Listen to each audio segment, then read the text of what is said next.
어린이 주일이 돼서 이제 오늘도 설교를 우리 청소년 설교를 한번 했고 오늘 교회력에 따라서 오늘 말씀을 전하는 그러한 시간을 갖습니다. 어린이들 지금 퇴장하고 있습니다. 여러분들 특별히 우리 주일학교를 위해서 기도해 주시면 감사드리겠습니다. 그래도 미미하게나마 주일학교 유지되고 있고 중고등부가 유지되고 있습니다. 이를 위해서 기도해 주시고 여러분들 또한 함께 해주시는 여러분들 되시길 바라겠습니다. 이제 5월 첫째 주가 됐습니다. 세월이 참 빠르다는 느낌을 많이 받는데요. 특별히 이제 5월인데도 굉장히 날씨가 춥죠. 변화가 많은 이런 날씨에 여러분들 모두 건강 유의하시고 오늘도 우리와 우리 주변과 온 세상에 생명 주시고 창조의 은혜를 멈추지 않으시는 하나님의 사랑과 섭리가 여러분들과 여러분들 가정에 늘 충만하시기를 바라겠습니다. 비가 이틀 이상 와서 날씨가 많이 쌀쌀한데 기상청에 의하면 올여름 비가 많이 올 것이다 이렇게 말하고 있습니다. 엘니뇨 현상 때문이라고 하는데요. 엘니뇨란 스페인어로 남자아이라는 뜻입니다. 이와 정반대의 현상을 라니냐라고 하는데 스페인어로 여자아이라는 뜻이라고 하죠. 남자아이, 여자아이, 마치 동양에서는 음양 이런 의미와 비슷한데요. 엘니뇨란 적도부금의 해수면의 온도가 0.5도 높아지는 것이 5개월 동안 지속되는 것을 말합니다. 해수면의 온도가 0.5도 이상 높아지는 엘니뇨 현상이 일어나면 지구에는 폭우나 홍수가 많이 일어난다고 하죠. 올해가 엘니뇨의 때라는 겁니다. 기억하시겠지만 한 2년 전쯤에 여름 내내 거의 매일 비가 왔던 것을 생생하게 기억하는데요. 덕분에 여름이 그리 덥지는 않았지만 농작물의 피해가 극심했던 것으로 기억합니다. 과거에는 비가 많이 온다, 날씨가 건조하다 하면 공중의 대기만을 살펴봤지만 이제는 기후가 해수면의 온도와도 밀접하게 연결되어 있다 하는 것을 알게 된 겁니다. 이것도 역시 지구온난화와 관계가 있겠죠. 인간 때문에 일어난 일이라는 겁니다.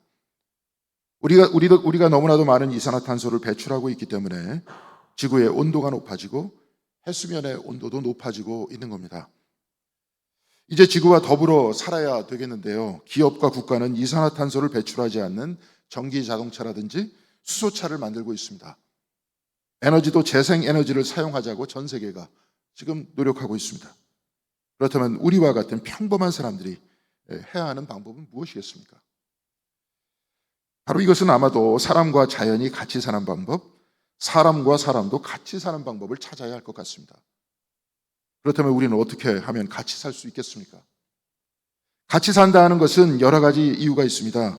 경제적으로, 정치적으로 말할 수 있겠지만 저는 서로 다른 우리가 어떻게, 또한 성격이 다르고 생각이 다른 우리가 어떻게 하면 화해하면서 살 수 있겠는가? 바로 이것이 고민입니다. 좀 전에 해수면에 대해서 말씀드렸는데요. 해변가를 걷거나 배를 타고 바닷가에 나가면 우리는 바다 표면만을 볼 수 있습니다. 바닷가에서 우리는 파도와 물거품만을 볼 수 있을 뿐입니다. 그런데 바다는 파도만 있는 것이 아닙니다.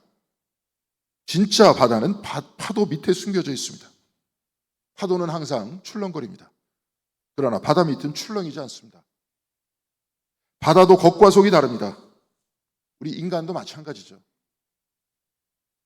작년에 애니어그램 수련회를 2주간에 걸쳐서 했는데요. 제 생각 같아서는 이제는 좀 더 집중적으로 하면 어떨까 하는 그런 생각도 듭니다. 특별히 교회에서 직분을 맡고 계신 임원들이 참석하면 좋을 것 같다 이런 생각을 하는데요.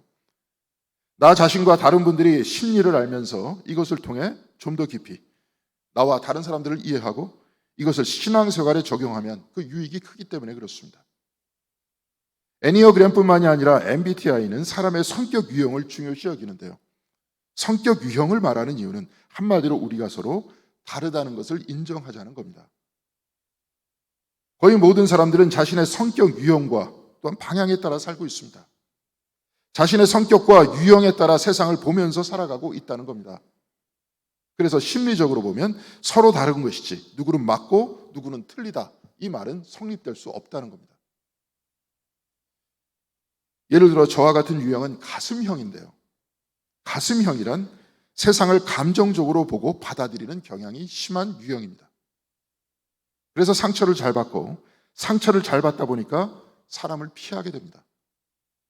그렇기 때문에 저는 좀 감정적으로 보거나 받아들이지 않았으면 좋겠다 이런 생각을 많이 하는데요. 이게 잘 되지 않습니다. 이렇게 생각하고 있어도 여기서 벗어나는 것은 대단히 힘이 듭니다. 왜냐하면 이런 성격으로 만들어졌기 때문에 그렇습니다. 거의 모든 심리학이 동의하는 것은 사람의 성격은 6살까지 만들어진다 이렇게 말합니다. 6살이 넘으면 어느 정도 자아가 생기기 때문에 자기 스스로를 방어할 능력이 생깁니다.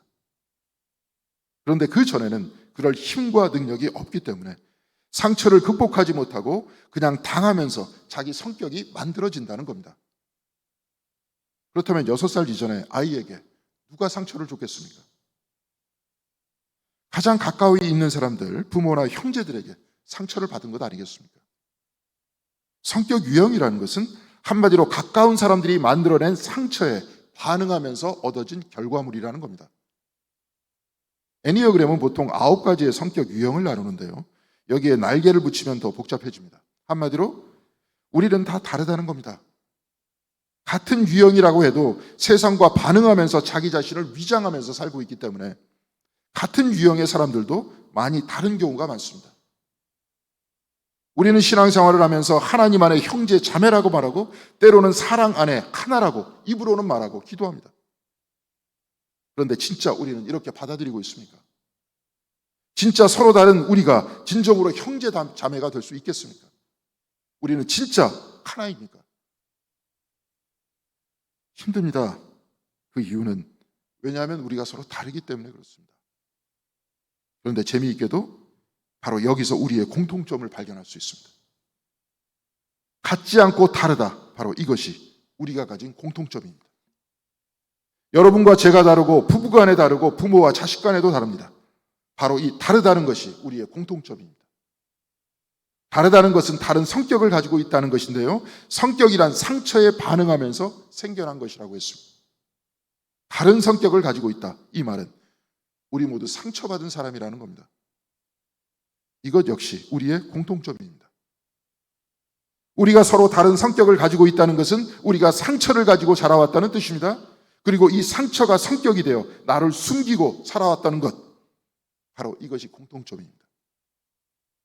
그러니까 나만 상처가 있는 것이 아니라 모두가 상처가 있는 것이고 나만 아픈 것이 아니라 우리 모두가 아프다는 겁니다. 그리고 또 하나의 공통점이 있습니다. 이렇게 서로 다른 성격과 상처가 있지만 우리 모두의 생명의 근원은 한 분 하나님이시라는 겁니다. 그러니까 우리는 다릅니다. 공통점입니다. 우리 모두 상처를 가지고 있다. 이 또한 공통점입니다. 그럼에도 불구하고 우리 모두의 근원은 같습니다. 이건 역시 우리의 공통점입니다. 중세 독일의 신학자 마이스터 에카르트는 하나님으로부터 나온 모든 피조물들은 그 근원으로 되돌아가려고 아우성을 친다. 이렇게 말했습니다. 모든 피조물들은 하나님께로 돌아가려고 아우성치고 애쓴다. 이 말은 우리는 서로 나뉘어져 있지만 하나님은 한 분이시다. 그래서 우리는 한 분 하나님 안에서 하나 되기를 애쓴다. 바로 이 말입니다. 우리는 그렇지 않습니까? 서로 나뉘어져서 다투고 적대하는 것보다는 하나 되는 것을 바라지 않습니까? 사랑하는 성도 여러분, 다투는 것이 좋습니까? 교회에서 누군가 피하고 싶은 사람이 있는 것이 좋습니까? 아니면 모두 다 스스럼 없이 아무 벽이 없이 하나같이 지내는 것이 좋습니까? 다투고 갈등하는 것을 좋아하는 사람은 없습니다. 우리 모두는 하나 되기 원하고 평화롭기 원하고 화해하기 원합니다. 모든 피조물들은 하나님께로 돌아가기 위해서 아우성친다고 했습니다. 왜냐하면 하나님께로 돌아가야 하나 될 수 있기 때문에 그렇습니다. 하나 되기 위해서 우리 서로 많이 노력하죠. 언론에서도 정치에서도 하나 되자고 합니다. 그런데 그들이 말하는 대로 하면 하나가 되겠습니까? 사실 하나가 되자는 것이 아니라 내 편대라는 소리 아닙니까? 지금 이곳에서는 우리가 서로 다르다는 것이 우리의 공통점이라는 것을 인정할 수 있습니다. 그래서 마이스터 에카르트는 여기서 하나 될 수 없으니 하나님께로 돌아가자 이렇게 말한 겁니다. 그렇다면 어떻게 우리가 하나님께로 돌아갈 수 있겠습니까? 우리 모두는 하나님 안에서 하나 되어야 한다고 아우성치면서 하나 되기 위해서 또한 그리로 돌아가고 싶어 하는데 그 돌아가는 길을 어디서 찾을 수 있습니까? 오늘 우리가 읽은 요한복음 14장 4절에 주님께서는 제자들에게 말씀하셨습니다. 내가 어디로 가는지 그 길을 너희가 아느니라. 이때 도마가 묻습니다. 주께서 어디로 가시는지 우리가 알지 못하거늘 그 길을 어찌 알겠사옵나이까? 이때 예수께서 대답하십니다. 내가 곧 길이요 진리요 생명이니 나로 말미암지 않고는 아버지께로 올 자가 없느니라. 주님께서는 아버지께로 가는 길이라고 했습니다. 진리와 생명의 길, 이 길이 그리스도의 길이라는 겁니다. 이 말씀이 무슨 뜻이겠습니까? 지금 우리는 만들어진 보도 블럭을 걷거나 자동차가 지나가기 위해서 만들어 놓은 아스팔트 길 위에 차가 달립니다. 그런데 과거의 길이라는 것은 사람들이 지나다녀서 생겨난 것이었습니다. 산이나 들에 사람들이 다니다 보면 길이 만들어지는 겁니다. 내 인생 역시 마찬가지입니다. 내가 걸어왔던 삶이 곧 내가 걸어왔던 길입니다. 내가 어떤 인생을 살면 곧 그 삶이 내 길이 되는 겁니다. 어릴 적 우리는 존경하는 위인들을 본받으면서 노력하며 그렇게 살려고 노력했던 적이 있습니다. 왜냐하면 그 사람의 삶이 나에게 길이었기 때문에 그렇습니다. 도마는 주님께서 어디로 가시는지 그 길을 알지 못한다 했습니다. 주님께서는 내가 길이라고 했습니다. 내가 걸어왔던 길, 내가 걸어갈 바로 그 길이 아버지께로 가는 길이고 바로 그 길이 하나 되는 길이라고 말씀하고 있습니다. 주님께서 걸어왔던 길, 그리고 걸어가실 바로 그 길이 아버지께 가는 길이라는 겁니다. 이에 관해서 빌립이 또 물었습니다. 주여 아버지를 우리에게 보여주옵소서. 그러면 족하겠나이다. 이때 예수께서는 빌립아 내가 이렇게 오래 너희와 함께 있는데 내가 나를 알지 못하느냐? 나를 본 자는 아버지를 보았거늘 어찌하여 아버지를 보이라 하느냐? 이렇게 대답하십니다. 예수를 본 자는 아버지를 보았다. 이렇게 말씀하셨는데요. 이에 관한 해설은 11절에 나와 있습니다. 오늘 보면 11절의 말씀 다 같이 한 목소리로 봉독해 보도록 하겠습니다. 내가 아버지 안에 거하고 아버지께서 내 안에 계심을 믿으라. 그렇지 못하겠거든 행하는 그 일로 말미암아 나를 믿으라. 예수를 본 자는 하나님을 보았다. 이 말씀은 하나님께서 예수 안에 있고 예수께서 아버지 안에 있다. 이 말씀이라고 했습니다. 그리고 이렇게 하나님께서 예수 안에 계시고 예수께서 하나님 안에 있을 때 하나님께서는 행하시는 그 일을 통해서 예수를 통해서 보여준다는 겁니다. 아버지께서 예수 안에 있는지 아닌지 예수께서 아버지 안에 있는지 아닌지 겉으로 보아서는 알 수 없지만 예수께서 행하시는 그 일로 말미암아 하나님께서 예수 안에 있고 예수께서 하나님 안에 있다는 것을 알 수 있다는 겁니다. 겉으로는 알 수 없지만 행함을 보면 알 수 있다는 겁니다. 주님의 행함을 보면 바로 거기서 하나님의 역사가 드러난다는 겁니다. 주님께서는 도마에게 내가 아버지께로 가는 진리와 생명의 길이라고 하셨습니다.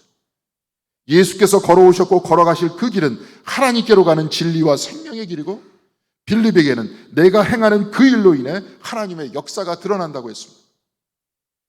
사랑하는 성도 여러분, 우리는 이미 이 길을 예수께서 걸어오셨고 걸어가실 그 길에 관해서 알고 있습니다. 그 길이 무슨 길이겠습니까? 그 길은 십자가의 길 아닙니까? 십자가의 길은 아픔의 길입니다. 상처의 길입니다. 그런데 이런 상처와 아픔이 하나님께로 가는 길이고 우리는 이를 통해서 아버지 하나님께로 간다. 이렇게 주님께서는 말씀하고 있습니다. 그렇다면 이것은 도대체 무슨 말씀이겠습니까? 어떻게 상처와 아픔을 통해서 아버지께로 갈 수 있겠습니까? 오늘 우리가 교독한 베드로전서 2장에는 이 상처와 아픔에 대해서 기록하고 있는데요. 베드로전서 2장 4절에 예수를 사람들에게는 버림받았으나 하나님께서는 택하심을 입은 보배로운 산돌이라고 했습니다. 산돌, 곧 살아있는 돌이라는 뜻인데요. 돌이란 집을 건축하는 재료입니다. 그런데 오늘 본문 제6절에 보면 성경에 기록되었을 때 보라 내가 택한 보배로운 모퉁이 돌을 시온에 두노니 그를 믿는 자는 부끄러움을 당하지 아니하리라 이렇게 말씀하고 있습니다. 버려진 이 돌은 건물을 짓는 데 쓰는 모퉁이 돌이라는 말입니다. 그렇다면 모퉁이 돌이라는 게 무슨 돌이겠습니까? 이해를 돕기 위해서 사진을 한번 볼 수 있도록 하겠습니다. 영국 에딘버러에 있는 한 건물인데요. 여러분들 건물 맨 위에 왼쪽에 지금 제가 펜이 있으면 좋겠는데 여러분들 그 왼쪽 끝이죠. 거기에 모퉁이에 돌들을 한번 살펴보시기 바랍니다. 건물의 벽 돌은 불규칙적인 돌로 이렇게 쌓여져 있습니다. 그런데 모퉁이 돌, 건물 모퉁이에 있는 돌은 그렇지 않습니다. 네모 반듯합니다. 잘 깎여져 있습니다. 네모 반듯한 모퉁이 돌로 먼저 기준을 잡고 다른 돌들을 모퉁이 돌 사이에 끼워 넣은 겁니다. 하나님께서 택한 보배로운 모퉁이 돌이란 건물을 짓기 위해 기준을 잡아주는 돌이 바로 이 모퉁이 돌이라는 겁니다. 베드로전서에 의하면 저렇게 기준을 잡아주는 돌이 사람들에게 버림을 받았지만 하나님께서는 그를 들어 쓰시어서 모퉁이 돌이 되게 하셨고 그 가운데 여러 모양의 돌을 품고 건물을 짓게 하셨다. 바로 이 말입니다. 바로 그 건물이 성전의 벽이라는 겁니다. 하나님께서 임재하시는 성전을 짓기 위해서 하나님께서는 십자가에서 버려진 예수를 모퉁이 돌로 삼아주셨고 그 모퉁이 돌 안에 저와 여러분을 품어서 성전의 건물로 만드신다는 겁니다. 또한 이 돌은 의미가 있습니다. 돌은 히브리어로 에벤이라고 합니다. 그런데 히브리어로 아들이라는 뜻은 벤입니다. 버려진 에벤, 버려진 돌을 벤으로 삼으셨다. 곧 아들로 삼으셨다는 겁니다. 버려진 돌을 모퉁이 돌 삼으시고 버려진 돌을 아들로 삼으셨습니다. 모퉁이 돌을 기준으로 건물이 지어지듯이 버려진 예수를 일으켜 세우시어 그를 모퉁이 돌로 삼아주셨습니다. 그리고 그 모퉁이 돌 안에 있는 모든 돌들을 또한 아들로 삼아주셨습니다. 베드로전서는 이 말씀을 이방 기독교인들에게 전하고 있는 것이었습니다. 이들은 유대 기독교인들로부터 소외됐고 상처받은 사람들이었습니다. 이들은 한마디로 주류가 아니로 비주류였습니다. 이들은 성경에 대해서도 잘 알지 못했고 전통에 대해서도 알지 못했습니다. 그런데 베드로는 주님 역시 유대인들에게 버려진 돌이었다라고 말하고 있습니다. 그 역시 상처받고 그 역시 아픔을 당했다는 겁니다. 그런데 하나님께서는 버려져 상처받은 돌을 아들로 삼아주셨고 그 성전에 모퉁이 돌로 세우셨다 했습니다. 버려진 그리스도께서 아들이 되시고 모퉁이 돌이 됐듯이 버려진 이방인들도 그리스도의 품 안에서 성전의 벽이 됐습니다. 그리고 이들도 그리스도와 함께 하나님의 아들로 삼아주셨다. 하나가 되게 하셨다. 이 말입니다. 모퉁이 돌은 반듯합니다. 그런데 그 사이에 있는 돌들은 서로 크기도 다르고 서로 다른 곳에 모아놨습니다. 뾰족하기도 하고 날카롭기도 합니다. 그러나 모퉁이 돌 안에 있는 이 돌들은 모퉁이 돌과 하나 되어서 하나의 벽을 이루고 있습니다. 이 부족한 돌들은 모퉁이 돌과 하나 되어 하나님께서 임재하시는 단단한 성전의 벽이 되는 겁니다.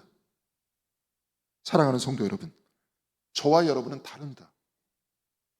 상처를 받고 아픔을 받으면서 또 다른 상처를 받고 또 다른 아픔을 받으면서 우리는 여기까지 왔습니다. 그래서 모관한 부분이 있고 뾰족한 부분이 있습니다.